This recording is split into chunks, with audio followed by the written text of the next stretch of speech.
Greetings from Toronto, Ontario. I am Shmuel Neft, otherwise known as Rabbi NFT. And I'm Dovi Kiebman, joining you from Erie, Pennsylvania. Welcome to the Millennial Rabbis Podcast. As Chabad rabbis born in the 90s, we bridged the gap between two very distinct Jewish communities on opposite shores of Lake Erie. Join us as we navigate the complexities of the modern world, offering fresh perspectives on the challenges we face today. Let's make sense of it all together. All right, welcome back to the Millennial Rabbis Podcast, episode number 3. This is a Jewish tradition and Jewish law. Number 3 is very important because it's a Hazak. It's a Hazak in English. I have no idea. It's basically in modern English we would call it a trend. It's trendy. It's a trend. Yeah, now it's a thing. Now it's real. Now it's part of culture. What's going on, Dovi? What's going on? I got up a little late today, but I'm happy to be here, and we have some stuff on the table we're going to talk about, important stuff.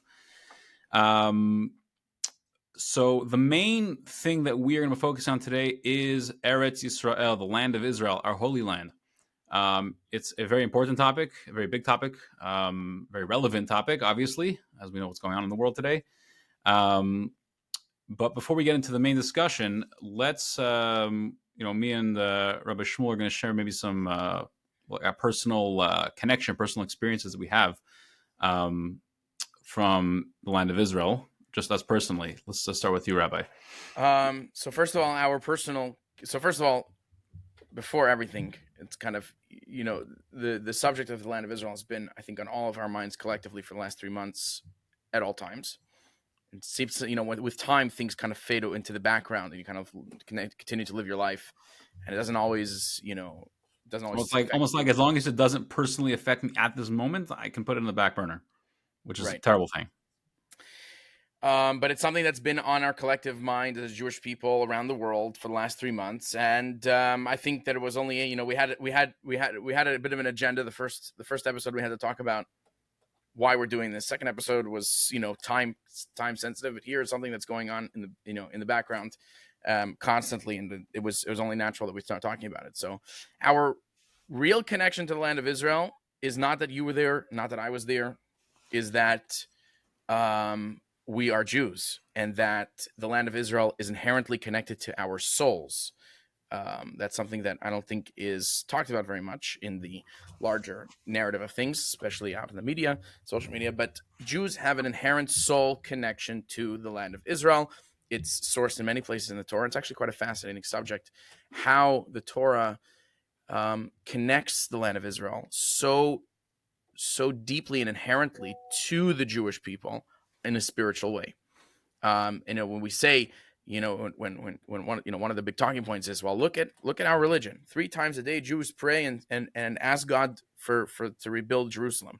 That's only an expression, superficial expression of a very deep spiritual reality that exists, which is the Jews' inherent connection to the land of Israel. Because of that connection, despite 2,000 years of exile, Jews from the world around have continuously, nonstop, been wanting to return to the land with the final redemption.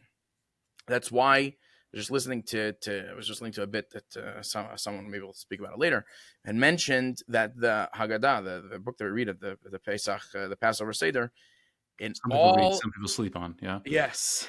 Do you sleep on yours? No, I don't. I mean, some of my guests sleep on mine. I have no choice. I have to stay up. But so is that why they're all covered in wine? Because you chuck? Yeah, I'm throwing wine at them.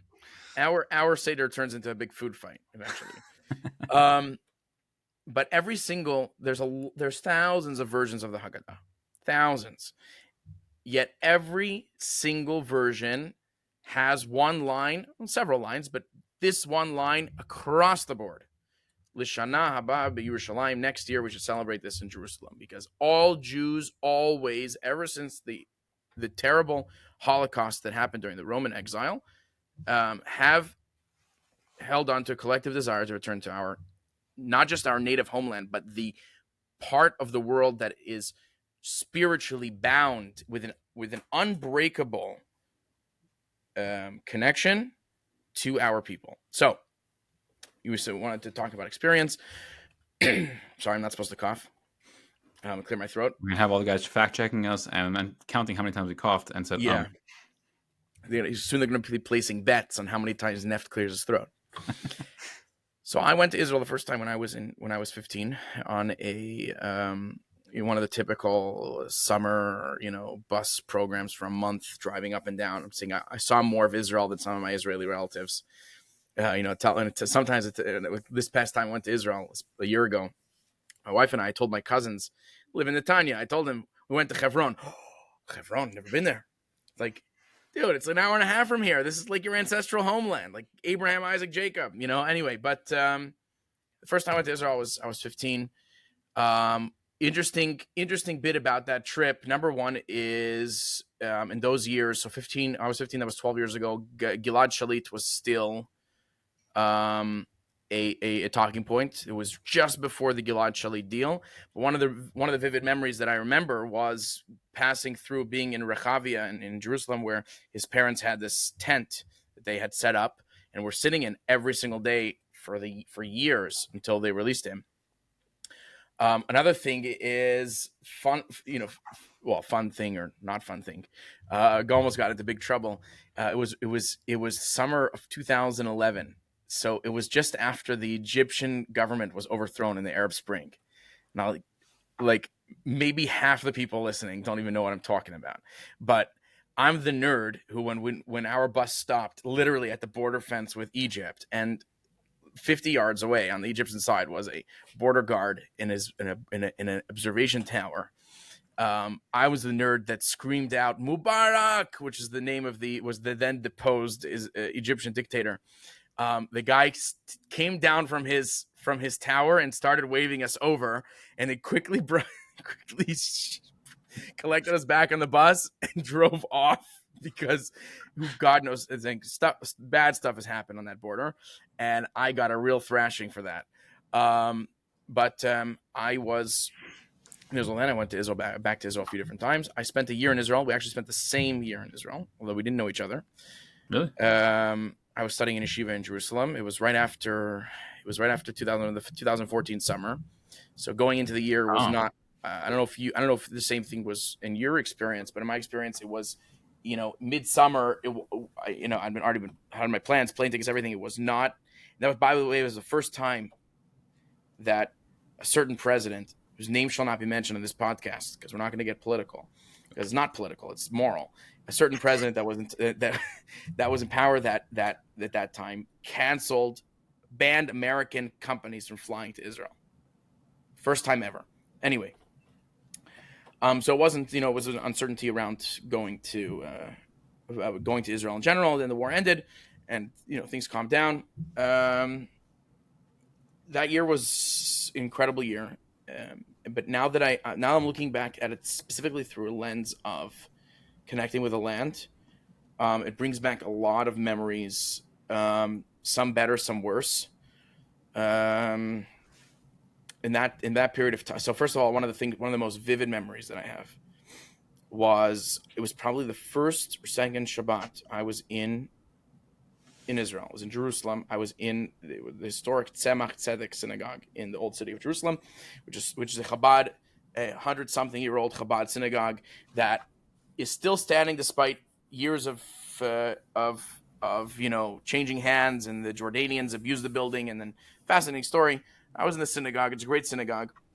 You ever had a chance to go there? Of course. The place is a place with a lot of character, specifically because of the Gabbai. The Gabbai, Shia Yuzevich, is my local colleague of Ramel Yuzevich's grandfather. The guy that screams at his like regular tone of voice is screaming. Anyways, it's a good time. I remember the first time I went there at the Kiddush table. There was a young guy. I don't remember his name. If I saw his face, I knew exactly who he was. The guy from Crown Heights was a lone soldier in the army. He came in carrying. He was wearing Shabbos clothes. He came in wearing with his standard issue weapon, and they asked him, like, get up and talk about what you went through. He was part of the invasion force. It was a full on invasion into Gaza then, and I'll never forget him getting up with a l'chaim in his hand and just not being able to say anything. Like, he just started crying. Like he wasn't able to utter a single word out of his mouth. That continued with it was a very living in Jerusalem. Then was a very rough time because the enemies of the Jewish people had come up with a new innovation, which was car ramming attacks, and it was happening near us. It was in the old city of Jerusalem. It was happening around us. There was a few times they locked us down. I remember. I'll never forget. There was also a lot of Al Aqsa fun going on. In the on Har Bayit, where you could. I remember. I'll never forget Rosh Hashanah morning coming down the stairs to the Kotel Plaza and hearing riot explosives coming from the other side of the wall. That was a crazy time. It was a crazy time, and I personally want to talk about personal experience. I had a bit of a breakdown, I never really spoke about it until now. Actually, my wife never knew about it. I kind of like I just all of a sudden remembered the feeling of being there when your brethren are being slaughtered around you. It's a very weird feeling. I wasn't I wasn't a soldier. I didn't witness any terrorist attacks really personally firsthand. But the feeling of seeing the light rail train going one direction with less broken glass than when it's coming back the other direction, knowing that every single time someone rides on that train, they're being pelted with rocks, or that at that bus stop the day before, a young girl was run over by a car just for being Jewish. It really hit me very hard. And so that very much formed my very close and intimate connection with the land of Israel. I got some other interesting experiences, the likes of spending a Shabbat in Hebron. That was interesting. We also went to Kever Yosef, the resting place of Joseph, which is in the city of Shechem, known to the Arabs as Nablus, which to get there requires a massive Israeli army operation, including a complete shutdown and quarantine of the entire city, which was never forget the sight of one lone car driving down the street and an entire platoon of Israeli soldiers raising the weapons, pointing at the car, just for being out. This is, and like when you reminiscing about these experiences, I realized this is not diaspora. This is not the diaspora relationship to Israel that I had. I grew up with something called, I don't know, you probably don't know about it. It's called Shalom Sesame. So there's I'm sure you know about Shalom. You know Shalom Sesame? Heard of it, yeah. So Sesame Street, I grew up on Sesame Street, and Sesame Street had a few special episodes called Shalom Sesame, which was Sesame Street in Israel.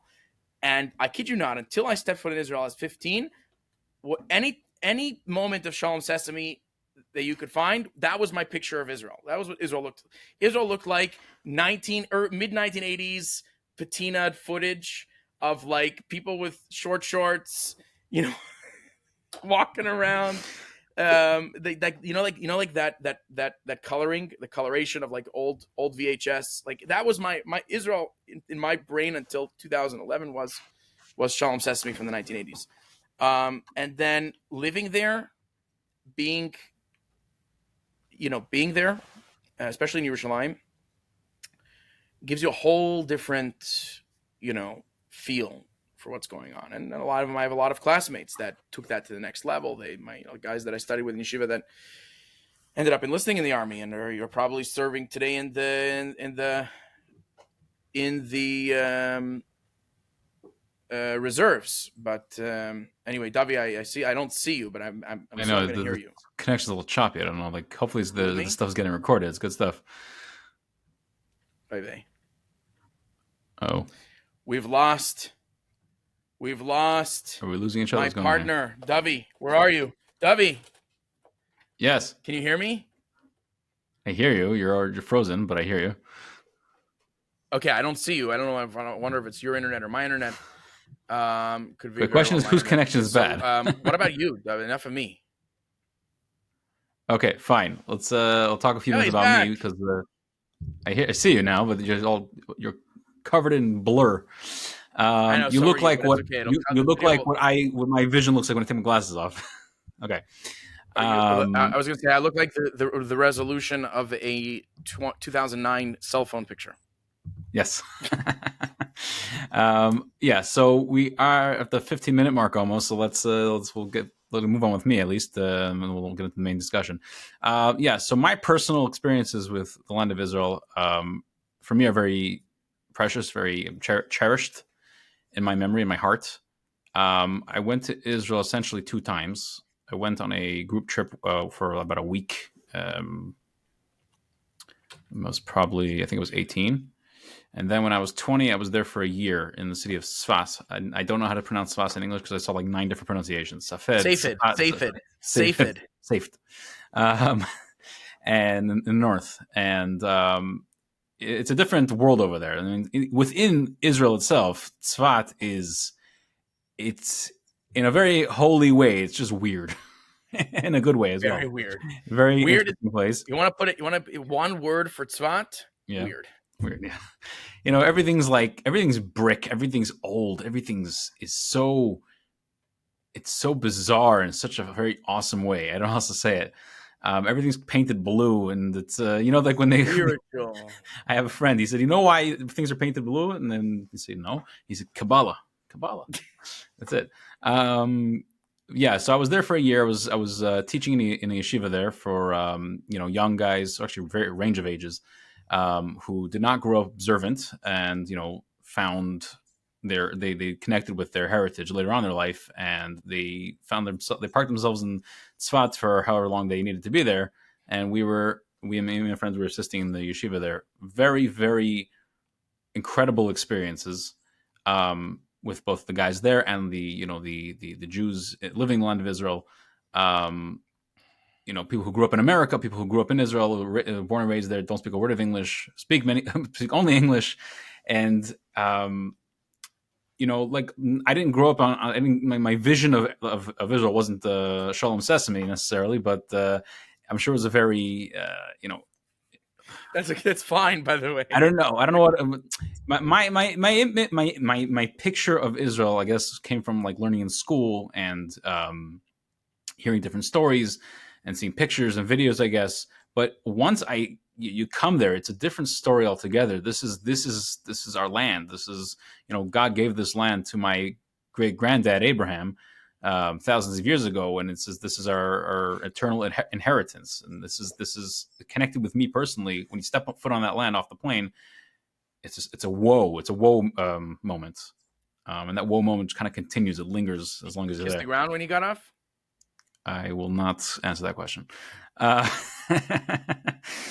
Okay, enough about us, because like Rabbi Shmuel said, our connection really to Israel is not really our personal experiences. It just kind of bolstered and strengthened that connection that was already there. But now that's on the table that we have a connection. What is it that we have to say about the land of Israel at the moment? Israel is in a state of war. It's scary stuff, very scary stuff.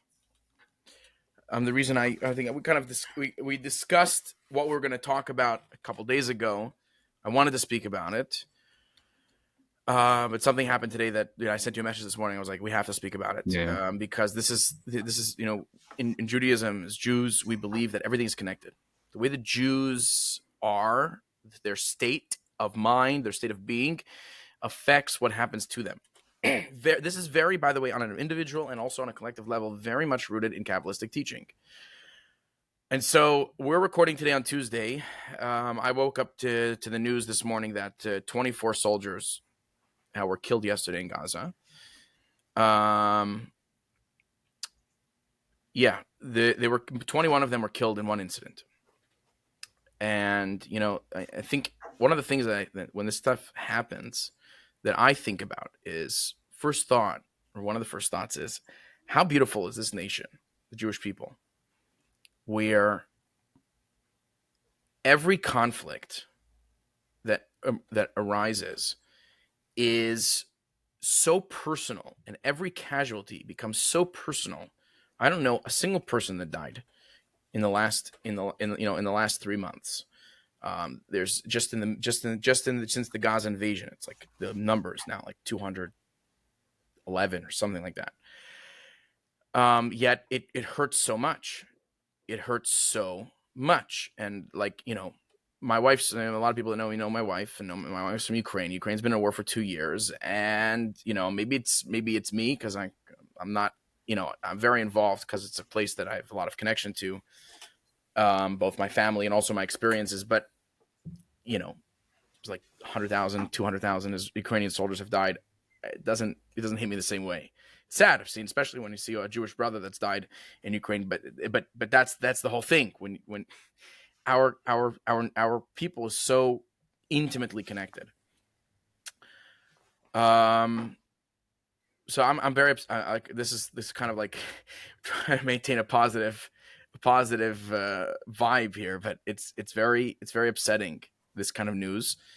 One of the interesting things that I heard this morning was just nothing out of the ordinary, but I was hearing a clip from an Israeli radio show this morning where the guy was talking, read off he says there are people beginning to mourn in the following places: Kiryat Arba, Tel Aviv, Alon Shvut, Kiryat Shmona, Haifa, and he started listing off all these different Israeli cities. And there's so most people that are listening know the geography of Israel, but some people don't understand maybe the depth, of the demographics of Israel. When you say a Jew's from Kiryat Arba, he's what the media likes to call a Israeli settler. The caricature is, a guy with a woven kippah sruga, fat tzitzit hanging from his thing. He went to Hesder Yeshiva probably.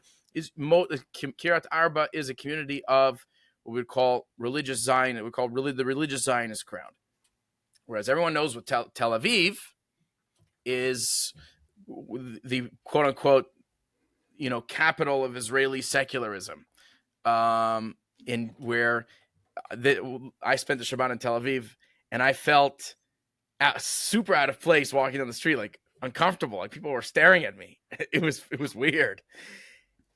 And he says, a soldier from Kiryat Arba, a soldier from Alon Shvut, a soldier from Tel Aviv, they all fell under the same building that exploded by accident due to an attack. Hamas doesn't care. Kiryat Arba, Tel Aviv, Alon Shvut. A Jew is a Jew is a Jew. You're all my enemy.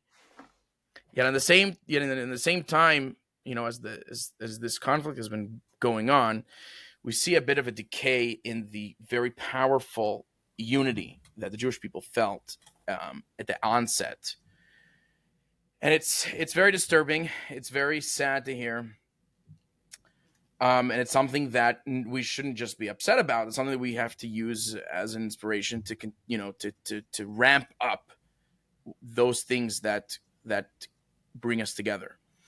So I was listening, sent this to you. I was listening to a bit. There's a guy named, for the Canadians here, there's a guy named Mark Levin. Mark Levin is a Jew.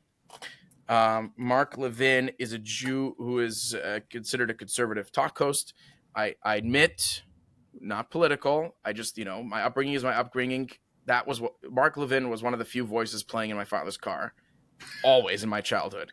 So Mark Levin is a Jewish guy, and he basically, this bit he does. He's a show on primetime Sunday nights, and he has this bit where he spoke about. He said to Israel, like, basically, he even spoke to Israelis, like, guys, the rest of the world does not have all of your interests in mind. He mentioned a specific country, which is our home country, which is considered the best friend of Israel.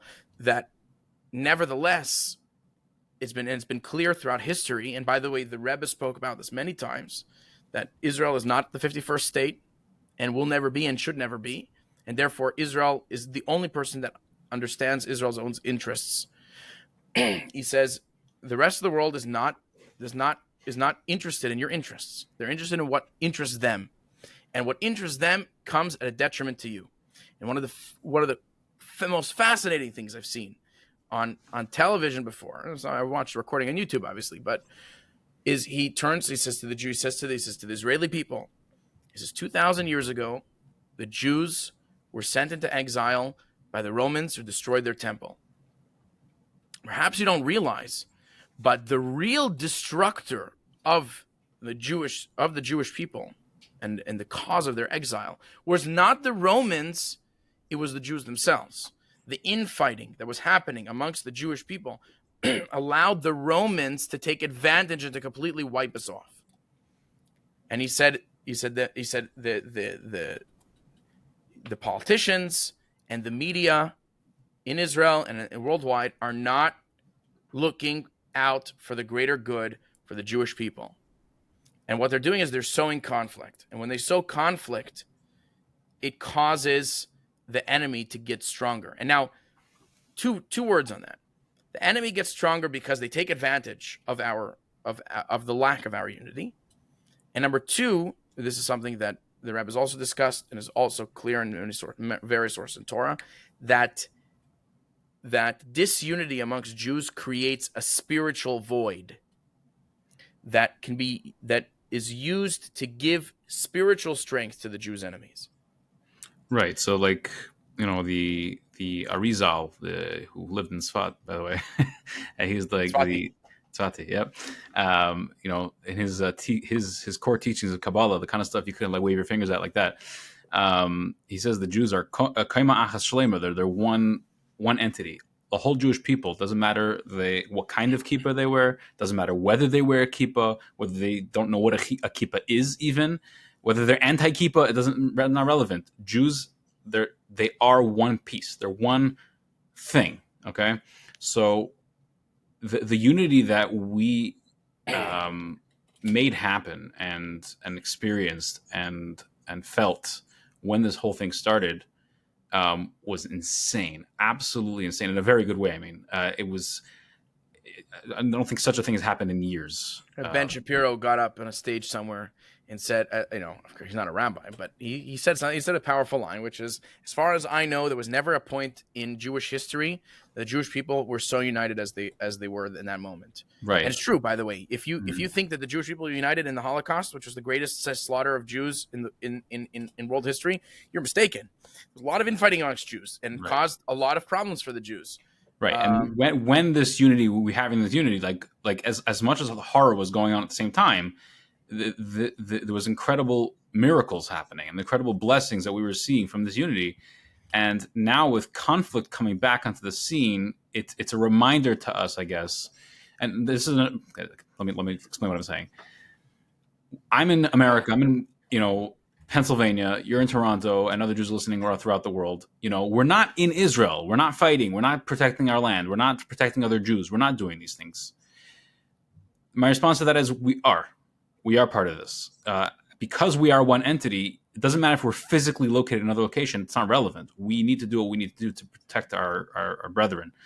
And when we focus on unity and call up a friend, call up a person, even not a friend, call up somebody you haven't spoken to in a long time, and just check in on them. Do something nice for somebody. Do what you can in your surrounding, your little neighborhood that you're in, and to increase unity. It's so important. It's so powerful. It's so not just for Jews, but for everybody.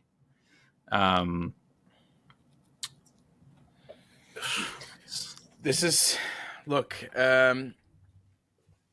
yeah. When we sit over here and we kind of think, what's our role in all of this? And some people take that as we have to stand on the front lines here. Or some people took it as we have to go there. Some people did.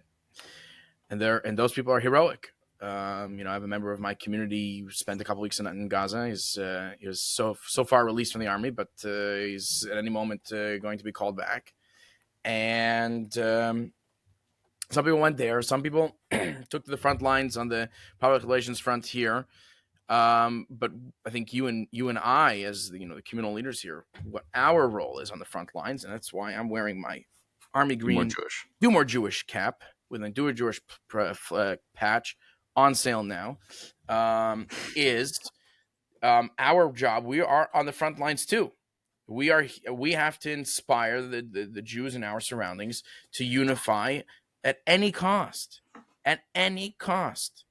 When disunity, when Jews fight with each other, I don't want to sound extreme. Jews fight with each other. 21 young Jewish boys, fathers of multiple children, are killed under the rubble in some hole in northern Gaza. let's put it. I know it's tense. Let's put it out on the table. So we look at Israel. Like you're saying in Hebrew, nimasli, the media and these different voices and politics. Like in Israel, they're talking about an election. They're talking about making an election right now. It's the most insane thing in the world. It makes no sense. And our enemies are feeding on this. They're feeding on it. So, I guess we're not political commentators, but we have to do whatever we can to create unity. And you said, call a friend. Right now, if everyone listening to this podcast would call someone they haven't spoken to in a year and just to say hello, we don't imagine what spiritual power that gives. Literally, I'm saying literally, 10 people call someone and create a bond with someone they haven't created a bond with. A soldier survives a near-death experience in Gaza. Let's do basic math over here. This is the way the Jewish people function. This is the way that we operate. So every time that we feel a need to pursue infighting, as correct as it is, and you and I know that real unity, does not mean one position over another position, right? Just because we believe in the sanctity and the security of the land of Israel, according to what is proven to work versus different ideals that come from outside sources and very liberal and Western thinking, doesn't mean I hate you for thinking that way. We're allowed to disagree. But our disagreement should not cause us to become separate from one another. We're brothers. For God's sake, we're brothers. We're brothers. I'll go as far as extending that to those Jews out there protesting pro Palestine. We're brothers. We're brothers. You're part of our people. You can do it. You can kowtow to as many terrorists as you want, but it doesn't mean you're not part of our people. And the door will always be open for you. We're here. I'll hug you today, even though we vehemently disagree. Right. I just want to give an example of just this idea of calling a friend, make it a little more. Again, I'm using the word friend. Call a fellow Jew. I had somebody call me on Friday. Somebody that I am acquainted with. I actually never met them personally. I never met them in person, but I've spoken to them over the phone a number of times. They had listened to some recording that I had put out the past week, and they reached out just to say hi and to say that what you said in that recording I needed to hear. It was something about the parsha, whatever it was. They needed to hear it, and they wanted to let me know that it resonated with them, and they needed to hear that moment. And for me, that was incredibly powerful. That he reached out, he took time off his day. It was a 2-minute call. He took 2 minutes out of his day to call me, and that showed me, one, he's involved with what I'm doing, like he's listening to my recordings, whatever it is. Two, he's thinking about me. I felt nice. It felt very, very good. And you have no idea how you can literally help somebody's life. Literally call them, pick up the phone, call them.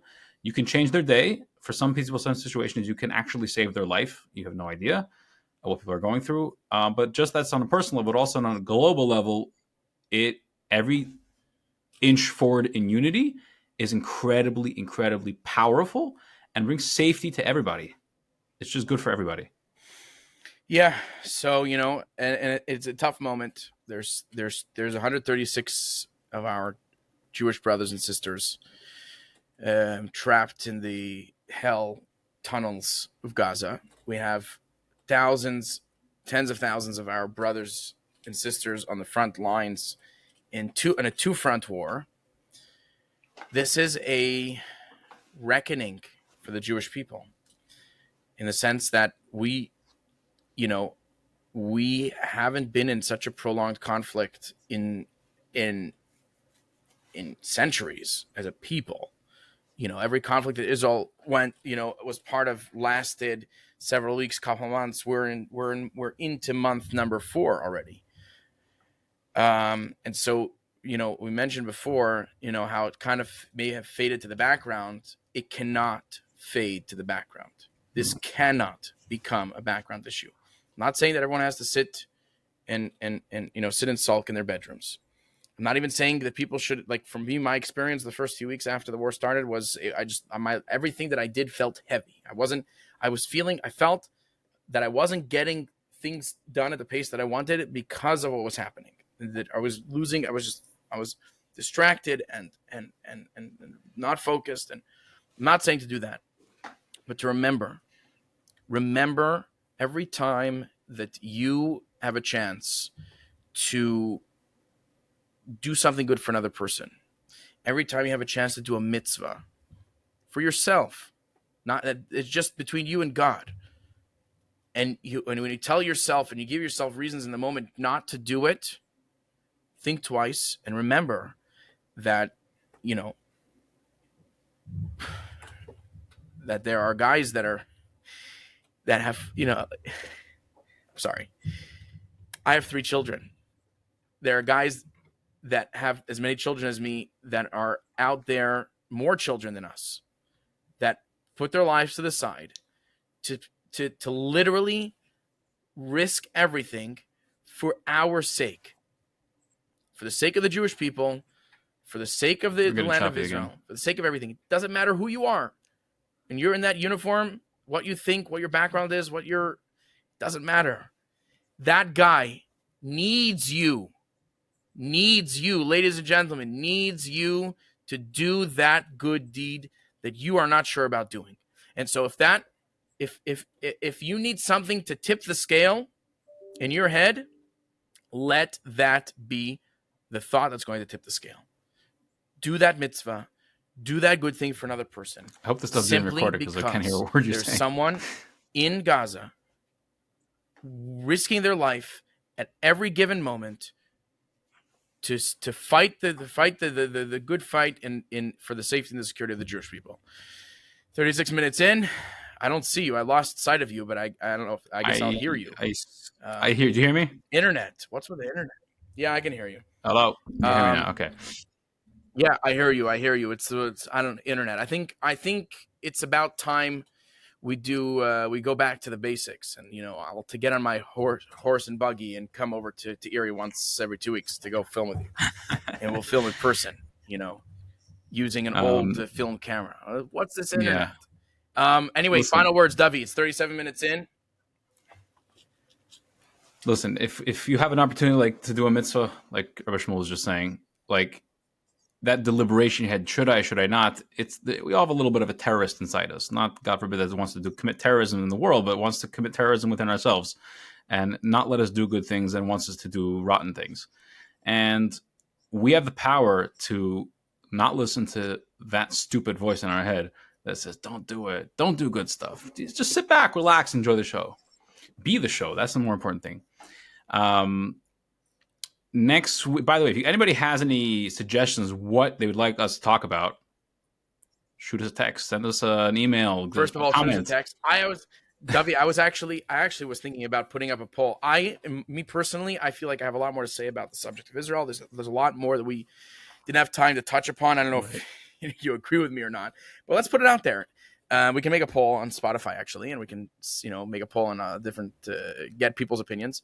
To the listeners that listen, 38 minutes and 20 seconds in, if you would like for us to continue speaking about Israel in the next episode, then let us know. And if you don't want us to, let us know. I think we should engage the people. Here's the thing. On the one hand, it's such a crucial topic. We need to talk about it.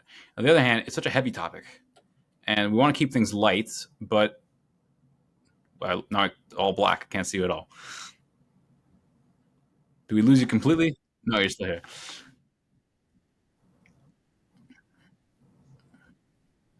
I think we're recording. It says we're recording. I see a red dot and it says REC next to it. In 2 places on my screen. Yeah.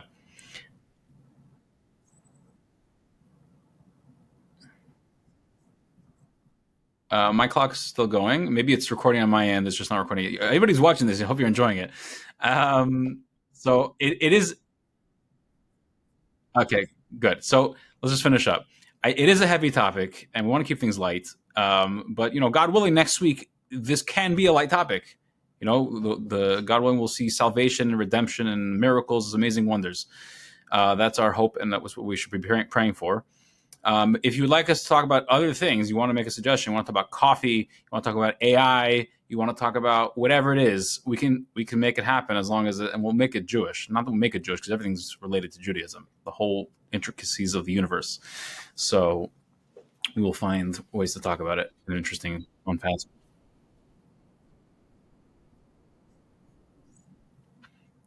It's like a Zoom meeting, right? It's somebody, you can make somebody else the host, and then you can pop out, and we'll still record. Okay, Rabbi Shmuel is over and out. He thinks that he's not on the screen. We'll see in a few minutes if he was. Maybe I'm not on the screen. Maybe everyone's just watching a black screen now. We're just talking to ourselves. So now you can see whatever you want. No, don't. I mean, probably see you as soon as we stop recording. But all right, bye bye.